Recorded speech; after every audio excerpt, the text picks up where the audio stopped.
जय हिंद साथियों, नमस्कार। कैसे हैं आप सभी? हाँ, नमस्ते, गुड मॉर्निंग। इतना लेट क्यों आते हो सर आप? क्या करूं तो मैं आदत से मजबूर, है ना। हम पढ़ रहे थे महाराणा कुंभा। मैं देर करता नहीं, देर हो जाती है ना। महाराणा कुंभा। कुंभा तो फिर कुंभा ही है और इंपॉर्टेंट पर्सन है, इसलिए आपको याद करना है। हमने कुंभा के बारे में पढ़ा था और आज हम पढ़ते हैं कुंभा का प्रथम अभियान। प्रश्न आता है,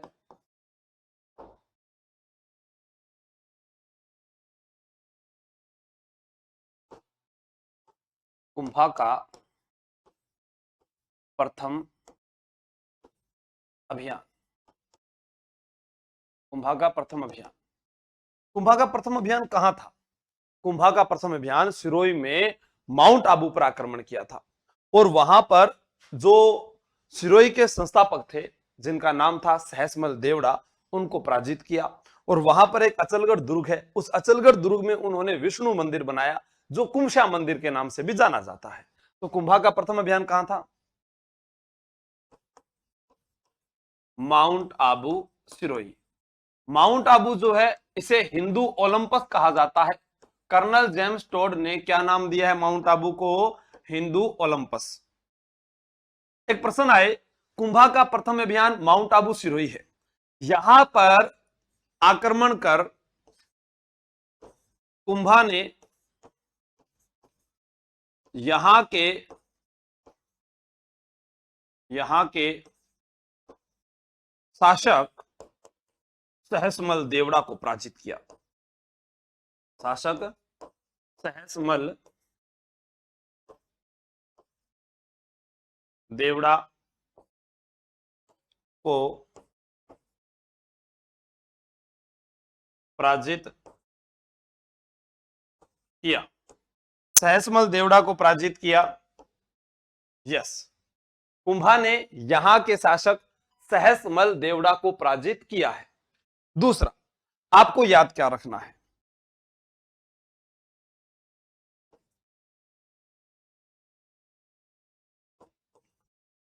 कुंभा ने यहां पर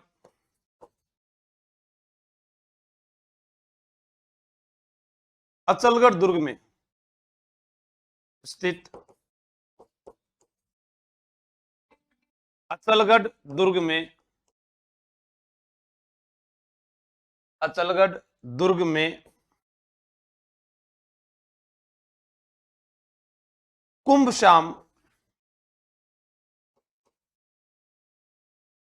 या मैं इसको कहूं विष्णु मंदिर,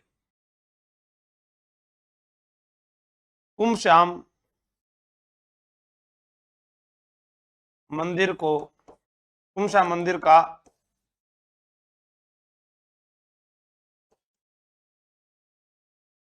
निर्माण करवाया। क्या कुंभश्याम मंदिर यही है? नहीं, कुंभश्याम मंदिर आपने जुड़ा चित्तौड़गढ़ में भी है, कुंभलगढ़ में भी है, अचलगढ़ में भी है। तो ये आपको याद रखना है, कुंभा ने कुंभश्याम मंदिर का निर्माण करवाया था। इसके बाद अपने पढ़ेंगे सारंगमल, जो सारंगपुर का युद्ध हुआ था। सारंगपुर का युद्ध क्यों हुआ था, क्या कारण था, यह आपको याद रखना है। 1437 में हुआ था। महमूद खिलजी जो है, उन दोनों के मध्य हुआ था, कुंभा और महमूद खिलजी के मध्य। और सारंगपुर युद्ध जब जीते थे, उसी के बाद में कुंभा ने चित्तौड़गढ़ में विजय स्तंभ का निर्माण करवाया था। महमूद खिलजी प्रथम को 6 माह तक बंदी बनाकर रखा जाता है। अब आप कहोगे कि कुंभा तो यहां पर था, ठीक है, जो राजस्थान के अंदर, और ये सारंगपुर का युद्ध करने के लिए महमूद खिलजी के पास क्यों गए? महमूद खिलजी वह व्यक्तित्व है जिसने, कुंभा के पिता का नाम क्या था जी? राणा मोकल। मोकल की हत्या किसने की थी? चाचा व मेरा ने। चाचा व मेरा को शरण किसने दी थी? महमूद खिलजी ने। अच्छा, ये कारण था कि इसके पिता के हत्यारों को जब शरण दी, तब वो वहां पर गया। ठीक है। आगे चलते हैं।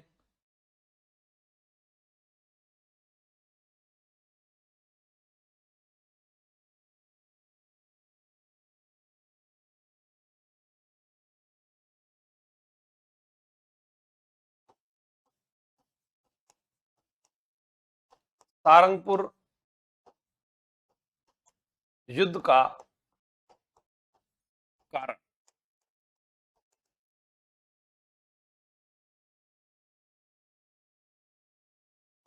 कुंभा के पिता के हत्यारों को, कुंभा के पिता के हत्यारों को, कुंभा के पिता के हत्यारों को, कुंभा के पिता के हत्यारों को महमूद खिलजी द्वारा, महमूद खिलजी द्वारा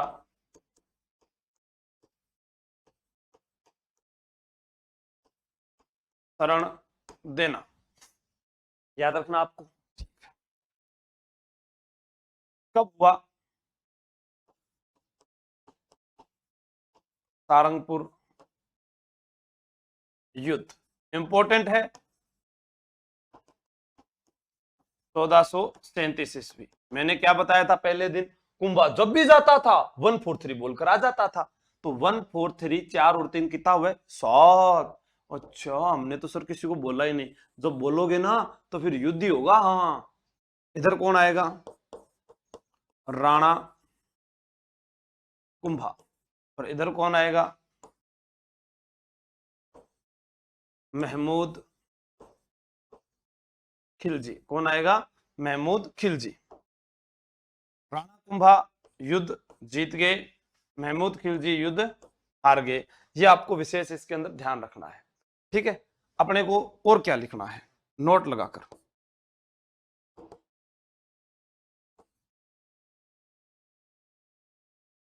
सारंगपुर युद्ध जीतने के बाद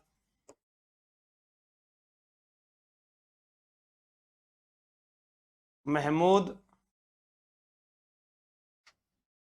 खिलजी प्रथम को, महमूद खिलजी प्रथम को कुंभा ने 6 माह तक कैद करके रखा।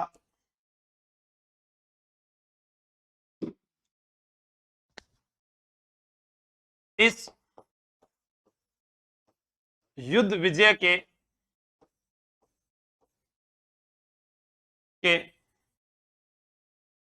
उपलक्ष्य में कुंभा ने चित्तौड़ में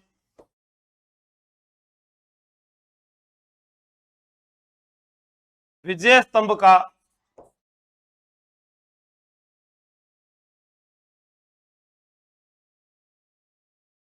निर्माण करवाया।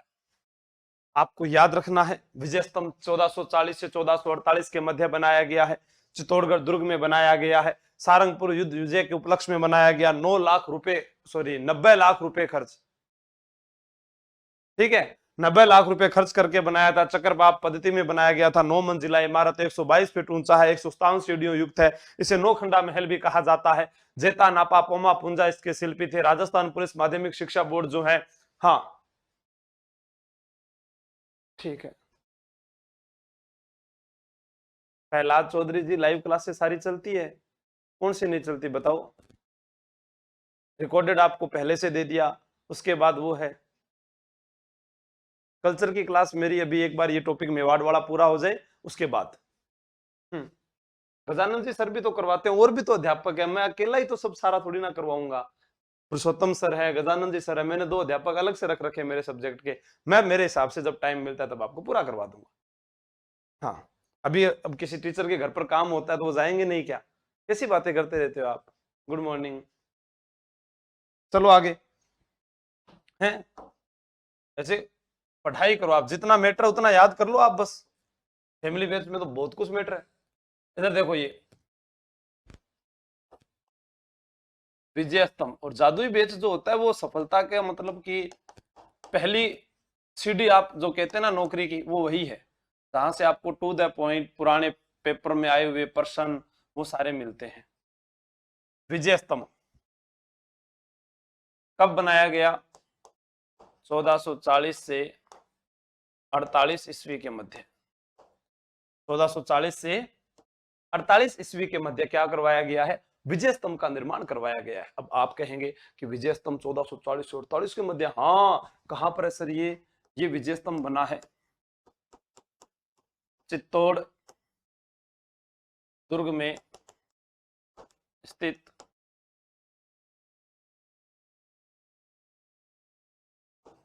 9 मंजिला इमारत 122 फीट ऊंचा,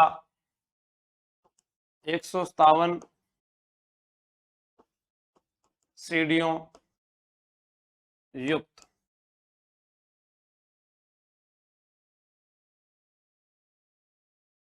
ठीक है, 157 सीढ़ियों युक्त 9 मंजिला इमारत है, 122 फीट ऊंचा है।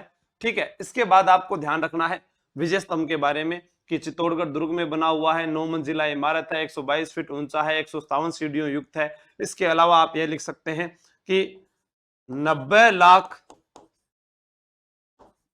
रुपए खर्च करके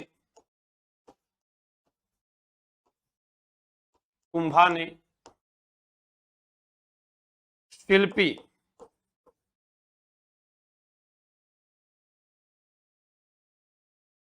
जेता, नापा, पोमा, पुंजा शिल्पी की देख रेख में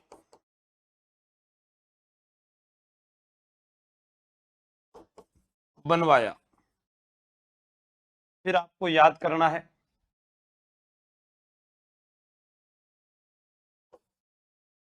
नौखंडा महल चक्रवात पद्धति पर आधारित, चक्रवात पद्धति पर आधारित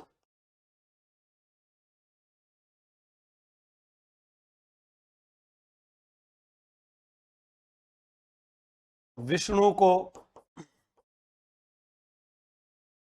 समर्पित, विष्णु को समर्पित है। किसको समर्पित है? विष्णु को समर्पित है, ये आपको ध्यान रखना है। हाँ बिल्कुल बिल्कुल, शाबाश, गुड। अब चक्रवात पद्धति क्या होती है? देखो जैसे ये आपके सामने विजय स्तंभ बना हुआ है ना, अब इसके अंदर इस प्रकार से ये ये ये ये करके दिखाओ मुझको, ये करके दिखाओ, ये वाली जो पद्धति है इसे बोलते हैं। समझ में आ गया? हाँ ना ना पूजा जी, कुछ भी चेंज नहीं है, आप पढ़ते रहें। ठीक है, अब क्या है कि बहुत सारे विद्वान जिन्होंने इसके ऊपर, जैसे आर.बी. व्यास है, उन्होंने कहा कि हिंदू प्रतिमा का अनुपम निधि है। डॉक्टर सीमा राठौड़ ने इसको कहा कि कुंभा का संगीत स्मारक है। फर्ग्यूसन ने विजय स्तंभ की तुलना रोम के टार्जन टावर से की है। कर्नल जेम्स टोड ने कुतुब मीनार से सर्वश्रेष्ठ बताया है। तो वो सारी अपने बात करेंगे। हाँ, विष्णु को समर्पित है, इसको विष्णु ध्वज भी कहते हैं, ये उपेंद्र नाथ डे ने कहा था। ओके। अब देखो मैं आपको यहां पर बताता हूं,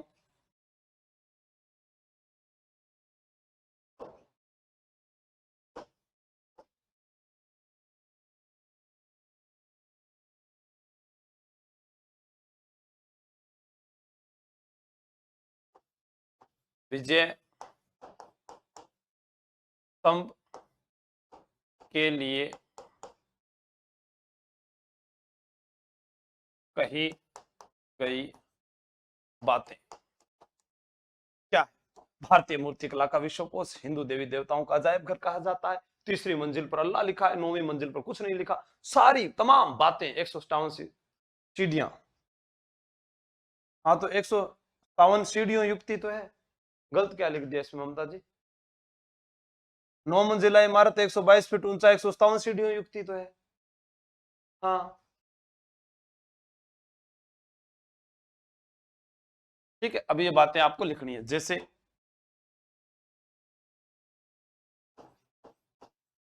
विष्णु ध्वज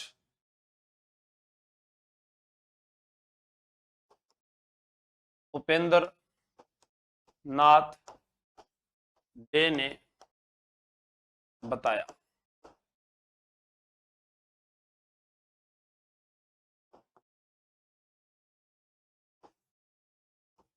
कुंभा का संगीत स्मारक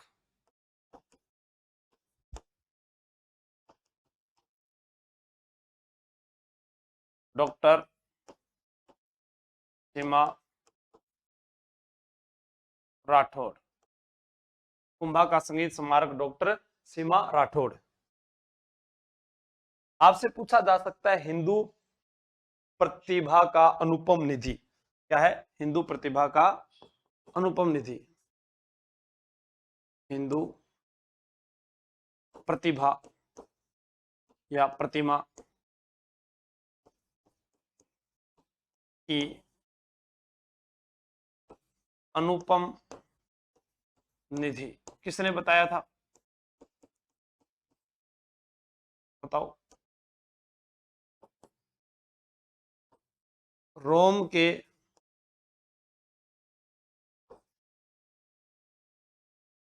टार्जन टावर से तुलना की है। किसने की है?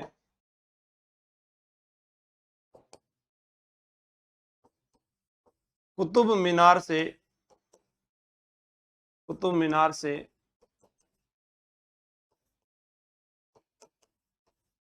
सर्वश्रेष्ठ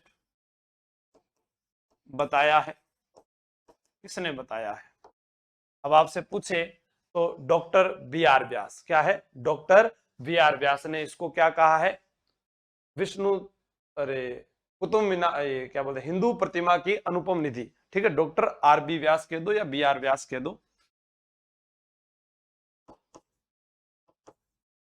ठीक है, डॉक्टर बी आर व्यास, चाहे इनको आप आर बी व्यास कह दीजिए चाहे आप बी आर व्यास कह दीजिए। व्यास लिखना है, व्यास। फिर है टार्जन टावर से तुलना, फर्ग्यूसन। किसने की है? फर्ग्यूसन। और अन्य कोस्ट जो है कोटेशन वो आप बताएं क्या है? कुतुब मीनार से सर्वश्रेष्ठ, ये तो मैंने अभी बताया ही आपको, कर्नल टोड, कर्नल टोड। जैसे गोपीनाथ शर्मा है, वो क्या कहते हैं वो आपको याद रखना है कि हिंदू देवी देवताओं का उन्होंने व्यवस्थित संग्रहालय बताया है। क्या कहा है? हिंदू देवी देवताओं का व्यवस्थित संग्रहालय बताया है। पौराणिक देवी देवताओं का इसे अमूल्य कोष कहा था डॉक्टर गौरीशंकर हीराचंद ओझा ने। ठीक है, ये अलग अलग कोटेशन है। हाँ, पहला चौधरी गुड, शाबाश, चश्मा लगाओ ना सर, थैंक यू। हाँ, भारतीय मूर्ति कला का विश्वकोश, ये एग्जाम में पूछा गया था। शाबाश। भारतीय मूर्ति कला का विश्व कोश, पौराणिक देवी देवताओं का अजायब घर या अनुपम निधि।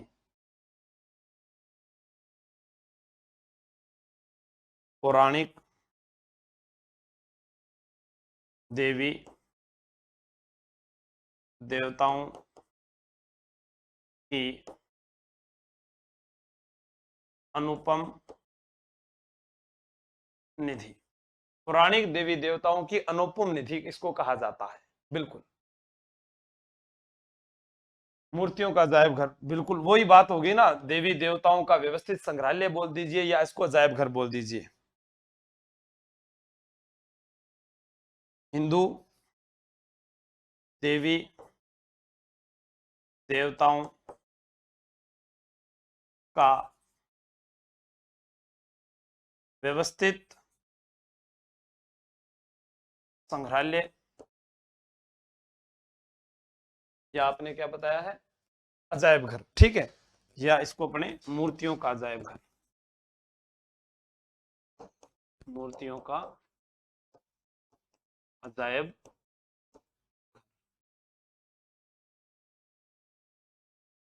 विश्वकोश कहा था हरमन गोट्ज, हरमन गोट्ज ने। अनुपम निधि डॉक्टर गौरीशंकर हीराचंद ओझा, डॉक्टर गौरीशंकर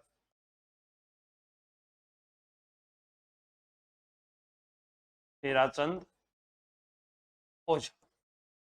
और अजायब घर गोपीनाथ शर्मा, गोपीनाथ शर्मा, ठीक है।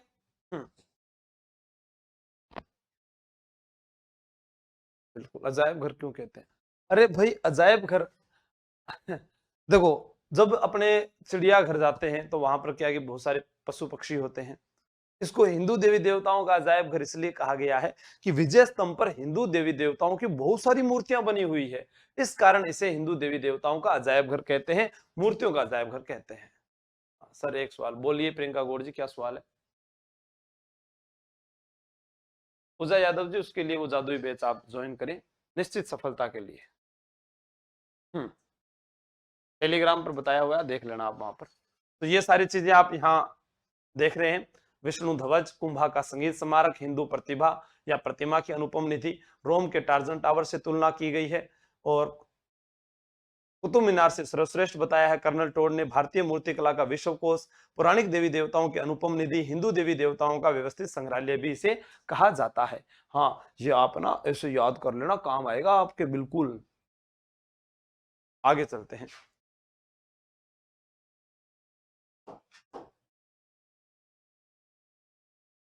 जी विजय स्तंभ पूरा ही नहीं हो रहा क्या? नहीं, ये विजय स्तंभ है अपने पास में। अब यहां से क्या प्रश्न आता है? विजय स्तंभ की पहली, दूसरी, तीसरी, चौथी, पांचवी, छठी, सातवीं, आठवीं, नौवीं, इसमें क्या हो गया? पहली, दूसरी, तीसरी। तीसरी मंजिल पर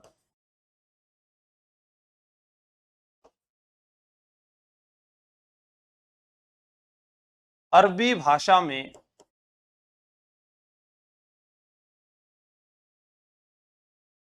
अल्लाह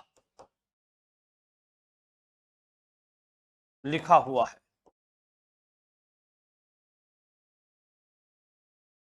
और आठवीं मंजिल में, ये तीसरी हो गई, ये अपने इसको तीसरी ऐसे, ये हो गई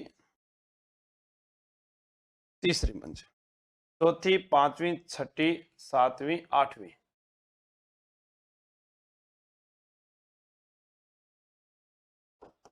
आठवीं मंजिल पर, आठवीं मंजिल पर कुछ नहीं लिखा, कुछ नहीं लिखा।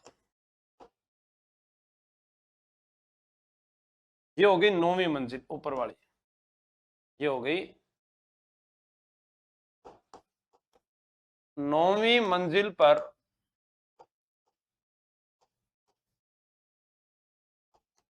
आकाशीय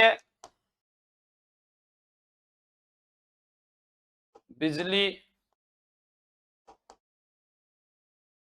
गिर जाने के, गिर जाने के कारण इसको नया रूप महाराणा स्वरूप सिंह ने दिया, महाराणा स्वरूप सिंह ने दिया। जी नया रूप जो है वो आपको यहां पर ध्यान रखना है। कैसे? विजय स्तंभ की ऊपरी मंजिल, जिसको अपने नौवीं मंजिल कह सकते हैं, इसके ऊपर क्या है? बिजली गिरी, जिसके कारण ये खंडित अवस्था में आ गया। तो इसका पुनः निर्माण आपसे पूछा जाएगा, विजय स्तंभ का पुनः निर्माण किसने कराया? हाँ, स्वरूप सिंह ने।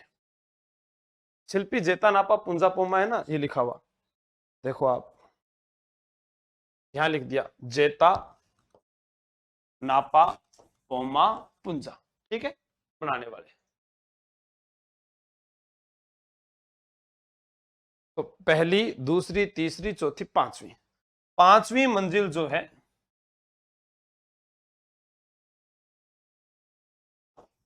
5वीं मंजिल पर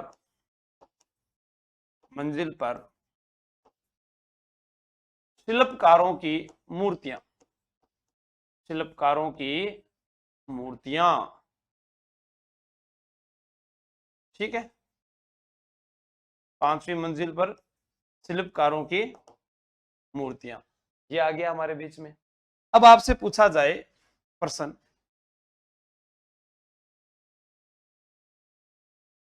क्या प्रश्न आता है?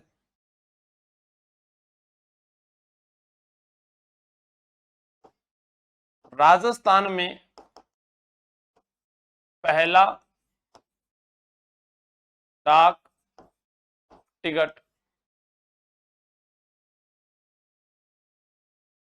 15 अगस्त 1949 ईस्वी को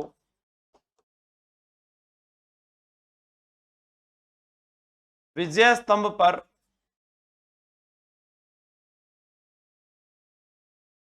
₹1 का जारी किया गया। फिर प्रश्न आता है, राजस्थान पुलिस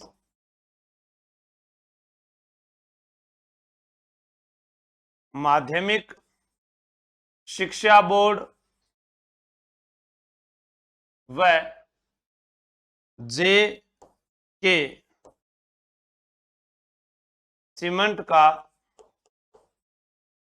प्रतीक चिन्ह विजय स्तंभ है। विजय स्तंभ है।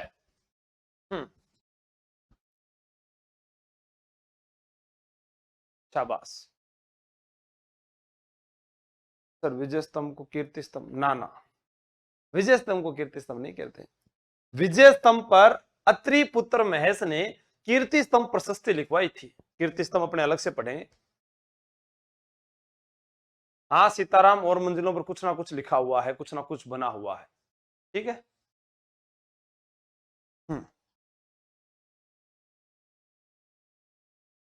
अत्रि पुत्र महेश ने विजय स्तंभ पर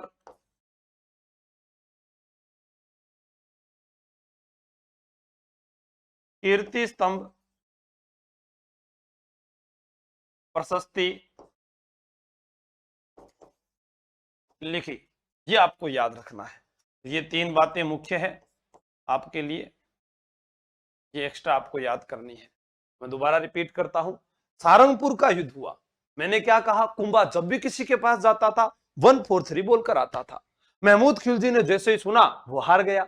हार गया तो कुंभा कहता कि मैंने तो भैया 143 बोलकर विजय प्राप्त कर ली है, और अब हम हमारे शिल्पी जेता नापा पूंजा को विजय स्तंभ के निर्माण में लगाते हैं। हमारी विजय का प्रतीक माना जाएगा ये कि हमने मालवा के महमूद खिलजी को पराजित किया और अपने कैद खाने में उसे 6 माह तक बंदी बनाकर रखा। तब ऐसा स्तंभ बनना चाहिए कि इसको पूरी दुनिया याद रखे। तब उन्होंने वहां पर हिंदू देवी देवताओं का अजायब घर, भारतीय मूर्ति कला का विश्व कोश, कुतुब मीनार से सर्वश्रेष्ठ, रोम के टार्जन टावर से उसकी तुलना की जाती है, कुंभा का संगीत स्मारक कहा जाता है, विष्णु को समर्पित है तो विष्णु ध्वज कहा जाता है, वह बनाया। क्या? विजय स्तंभ। जेता नापा पोमा पुंजा, अत्रि पुत्र महेश कीर्ति स्तंभ प्रशस्ति, और फिर 15 अगस्त 1949 को डाक टिकट, राजस्थान पुलिस माध्यमिक शिक्षा बोर्ड जेके सीमेंट का प्रतीक चिन्ह। हाँ, ठीक है वंशिका जी, नमस्कार। 30 मीटर चौड़ा भी आप इसको बता रहे हैं, बिल्कुल 122 मीटर है, तो यहां लिख देता हूं मैं 30 मीटर इसकी चौड़ाई। ज्यादा इतना नहीं पूछा जाए, फिर भी आपने कहा तो मैं लिख देता हूं। ओके। अब अपने एक पढ़ते हैं कीर्ति स्तंभ। क्या पढ़ते हैं? कीर्ति स्तंभ। विजय स्तंभ के पास वाली इमारत क्या है? कीर्ति स्तंभ है।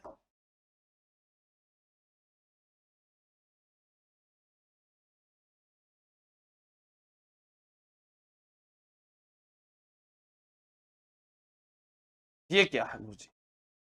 जीवड़ा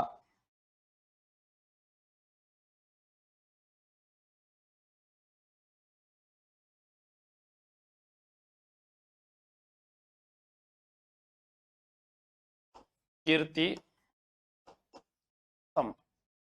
अब कीर्ति स्तंभ से प्रश्न आता है कि किसके द्वारा बनाया गया है, कितने मंजिला इमारत है, कितने फीट ऊंचा है। तो मैं आपको बता देता हूं, कीर्ति स्तंभ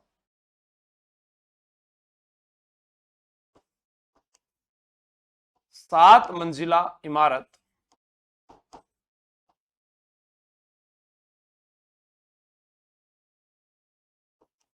75 फीट ऊंचा,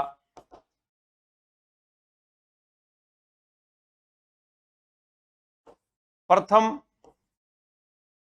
जैन तीर्थंकर जिनका नाम था आदिनाथ, या मैं कहूं ऋषभदेव जी को समर्पित। प्रथम जैन तीर्थंकर आदिनाथ ऋषभदेव जी को समर्पित।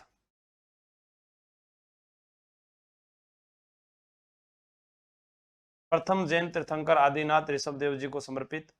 उसके बाद आपको याद करना है कि 12वीं शताब्दी में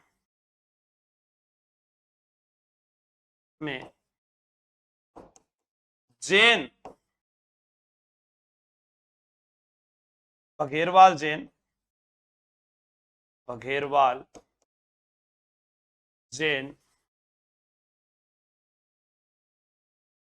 जिजाग द्वारा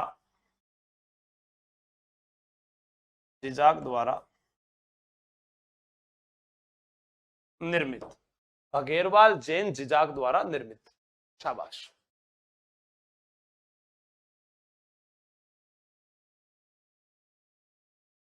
देखो यहां अपन ने पढ़कर गए, तीसरी मंजिल पर अरबी भाषा में अल्लाह कितनी बार?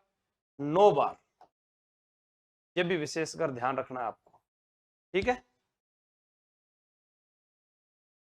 अब यह है कीर्ति स्तंभ। क्या है? कीर्ति स्तंभ। तो आपसे प्रश्न एग्जाम में पूछा जाएगा कीर्ति स्तंभ, तो आप बताएंगे विजय स्तंभ से भी पुराना है।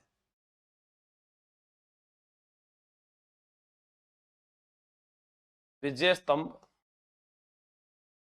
से भी पुराना है, चित्तौड़ दुर्ग में बना है।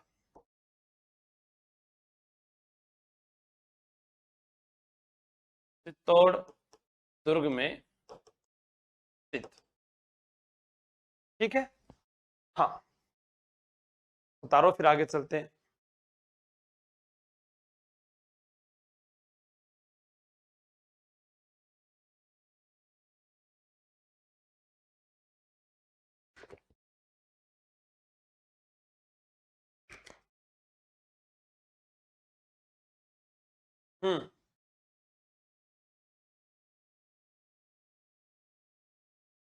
अब आगे चले। अब एग्जाम में एक प्रश्न आता है, आवड़ बावड़ की संधि। हाँ, हमीर को विषम घाटी पंचानन कीर्ति स्तंभ प्रशस्ति में पहला जी, ये पहले लिखवा दिया मैंने, हमीर देव पढ़ लेना आप, उसमें राणा हमीर को लिखाया हुआ है। देखो एक प्रश्न आता है,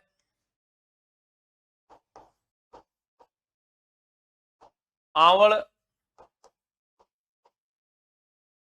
बावड़ की संधि 1453 ईस्वी। आवड़ बावड़ की संधि 1453 ईस्वी। आवड़ बावड़ की संधि क्या है? 1453 ईस्वी के अंदर है। हाँ, अमर सिंह की प्रियंका गौड़, ठीक है, सबसे बड़ी पगड़ी। हाँ, बागौर हवेली में रखी गई है, याद रख लेना। आवड़ बावड़ की संधि क्या है? जब महाराणा कुंभा मंडोर पर अधिकार कर लेते हैं और वहां पर अक्का सिसोदिया व अहाड़ा हिंगोला को नियुक्त कर देते हैं। हाँ, तो क्या होता है कि राव जोधा मंडोर को पाना चाहता है। वह अपनी बुआ के पास जाता है, कहता है बुआ जी कुछ तो करो, हम भी तो आप ही के हैं। तब हंसाबाई की मध्यस्थता के कारण यह संधि हुई। हंसाबाई ने कहा कि जोधा तेरे एक बेटी है और कुंभा के एक बेटा है, अगर दोनों की शादी हो जाए तो लड़ाई खत्म। हाँ, जब मियाँ बीवी राजी तो क्या करेगा काजी। इस कारण अपने को याद रखना है कि यहां पर आवण बावण की संधि जो है वो किसके मध्य हुई थी।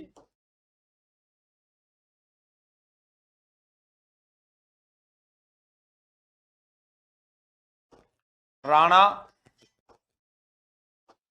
सॉरी राणा कुंभा इधर और राव जोधा इधर। कुंभा का पुत्र रायमल, जोधा की पुत्री, नाम ही श्रृंगारी देवी था तो श्रृंगार करने की आवश्यकता ही नहीं पड़ी, फटाफट ही ब्याह कर दिया। हाँ, ऐसे याद रख लेना, श्रृंगारी देवी। इन दोनों का विवाह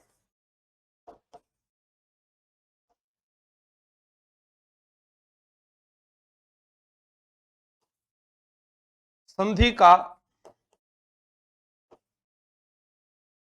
केंद्र बिंदु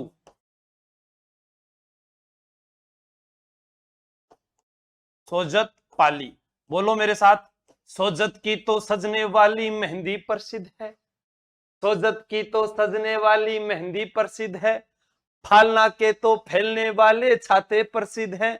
सोजत की तो सजने वाली मेहंदी प्रसिद्ध है, फालना के तो फैलने वाले छाते प्रसिद्ध हैं। ठीक है। संधि का कारण, संधि का कारण मारवाड़ मेवाड़ की सीमा का निर्धारण करना, मारवाड़ मेवाड़ की सीमा का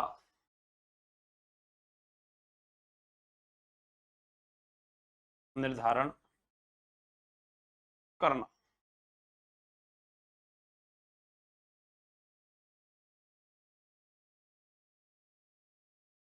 हंसाबाई की मध्यस्थता से यह संधि पूर्ण हुई। ये आपको फैक्ट याद रखने हैं। फिर आपसे पूछे आवड़, जहां पर आम वृक्षों की अधिकता है वो वाला क्षेत्र, आम वृक्षों की अधिकता, और बावड़ जहां खेजड़ी वृक्षों की अधिकता है, खेजड़ी वृक्षों की अधिकता।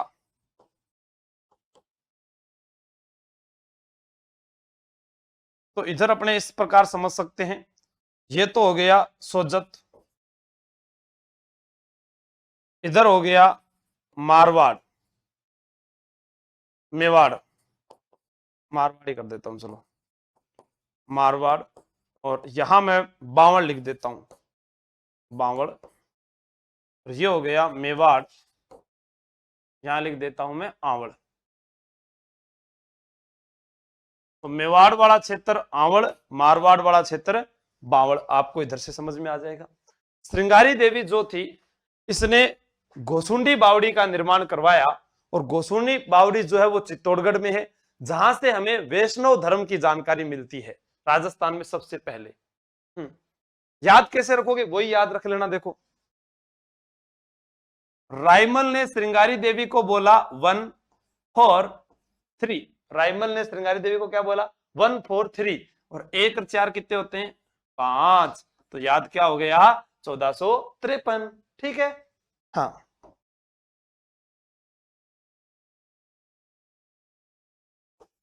चित्तौड़ में गोसुंडी बावड़ी बनवाई, और गोसुंडी बावड़ी जो है, इस गोसुंडी बावड़ी से जो है वैष्णव धर्म की जानकारी, वैष्णव धर्म की जानकारी मिलती है। वैष्णव की जगह आपके पास में भागवत भी लिखा आ सकता है, वैष्णव लिखा आ जाए, या ऐसा लिखा है भागवत धर्म। ठीक है, इसकी जानकारी मिलती है। तो आपको ध्यान रखना है, राजस्थान में सबसे पहले जो है वैष्णव धर्म की जानकारी। हाँ, मुख्य उद्देश्य था मेवाड़ मारवाड़ की सीमा का निर्धारण करना, इस संधि का प्रमुख कारण, संधि का कारण था मारवाड़ मेवाड़ की सीमा का निर्धारण करना। तो वो कारण लिख दो आप, चाहे इसको उद्देश्य में लिख दो।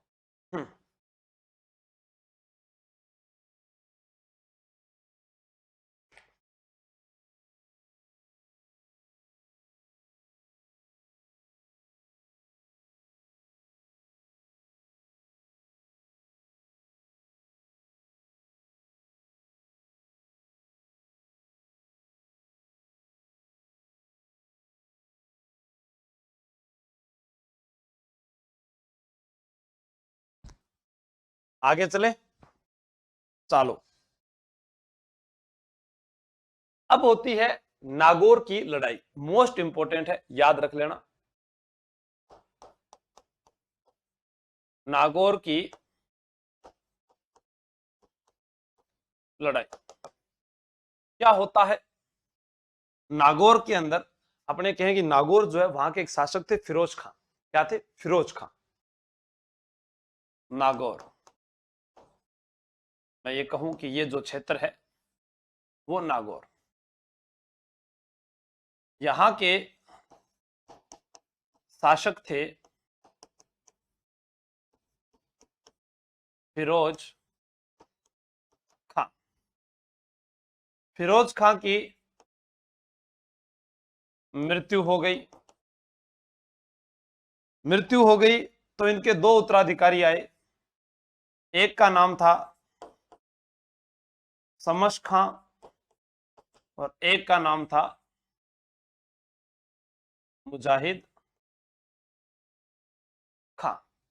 अब दोनों में से क्या है कि जो समश खां है वो गद्दी पर बैठता है, तो मुजाहिद खां क्या करता है, उसको गद्दी से हटा देता है और नागौर पर अधिकार कर लेता है। ठीक है, तो यहां पर कुंभा जो होता है वो अरे समश खां का साथ देता है। ठीक है, कैसे लिखेंगे देखो,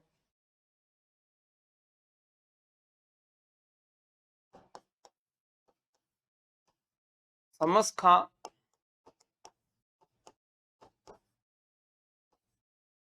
नागौर की गद्दी पर बैठा तो मुजाहिद खान ने उसे गद्दी से हटाकर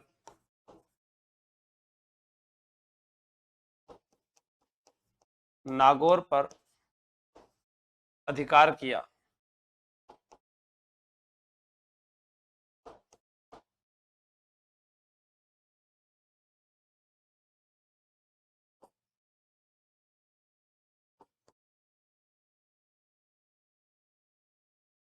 समश खां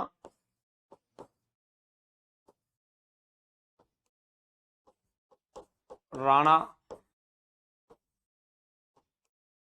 कुंभा की शरण में गया। अब यहां पर कुंभा के कारण गद्दी पर बैठेगा। ठीक है,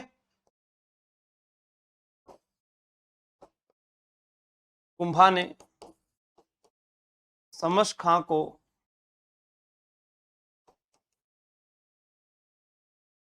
सहयोग देकर वापिस गद्दी पर बैठाया, लेकिन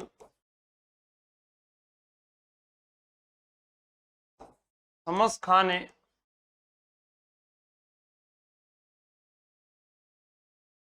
कुंभा की शर्तों को पूरा नहीं किया।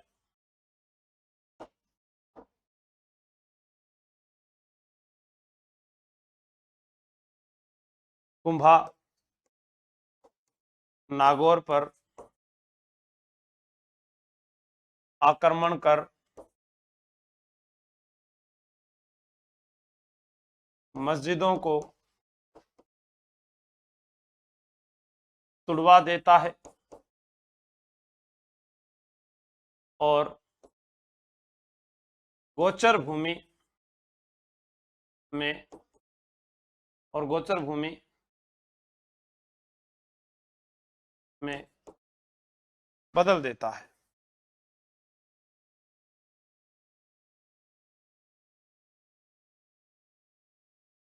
हम्म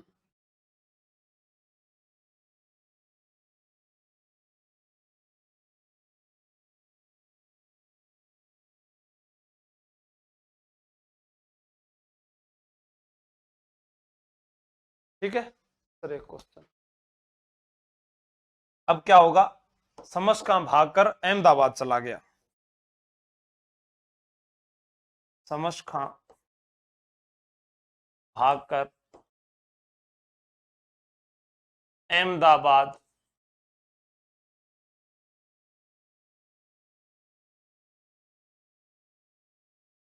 चला गया। आपको याद रखना है नागौर, हाँ, कुंभा को हफ्ता देना बंद करने के बाद, बिल्कुल, क्योंकि ये जो सोनू तेली जी जोर पहले होता है, याद रख लेना ये, ठीक है, क्योंकि ये जो है समझ खां भागकर अहमदाबाद चला जाता है। आपको याद रखना है कि यहां पर जो है कुंभा को ये हफ्ता वगैरह देना बंद कर देता है, कुंभार की शर्तों को पूरा नहीं करता है, तो कुंभा नागौर पर आक्रमण करता है और इस आक्रमण के अंदर जो होता है वो कुंभा विजय प्राप्त करता है और नागौर पर अधिकार कर लेता है। तो नागौर की लड़ाई में क्या याद रखना है, कुंभा ने नागौर पर अधिकार किया, कुंभा ने नागौर पर अधिकार किया। चलो अब 9 बजे YouTube की क्लास पर मिलते हैं। धन्यवाद, जय हिंद, जय भारत। किसी को कोई समस्या आ रही है तो आप मेरे को इस नंबर पर व्हाट्सएप करके बता सकते हैं कि ये प्रॉब्लम आ रही है और इस प्रॉब्लम को जल्दी से जल्दी सही किया जाए। जय हिंद, जय भारत, थैंक यू।